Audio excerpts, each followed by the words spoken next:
तोखा भलो आहे नलको वो जानी थधो पानी पियारे थो।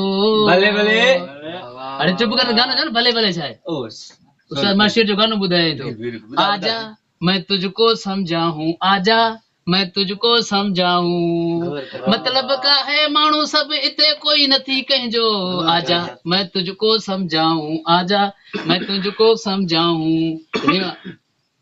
हलड़ी बंदूक तुझो ठका, दुआ कर मुंह फकीर रखे न तो तोखे खैरात कोई नहीं रिया। हलड़ी बंदूक तुझो ठका, हलड़ी बंदूक तुझो ठका।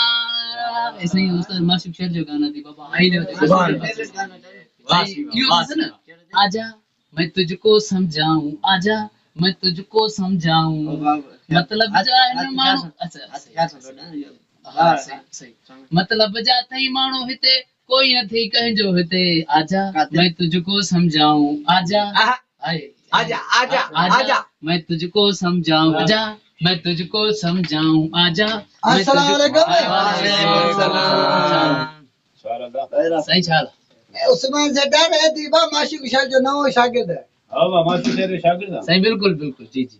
हां तो शक्का छा भला शक तो है ना पर पक भी ना सही है। मुझे उस्ताद वाला थी सफारी से तो टोपी ये स्पिरल से टोपी उस्ताद जी थी सफा। हां अग जावे शागिर्द है सही बिल्कुल ना आगे जावे पर उस्ताद बाद में फनकार पाण थी होती। गाना गाना बुद्धे से गाना वे गाना बुद्धे दे वे सा बुधा ना बस गानो तकड़ छोकरो तो ये टाइम ना ऐसा की बाबा तो गानो बुधा बुधा इते इते बुधा ना।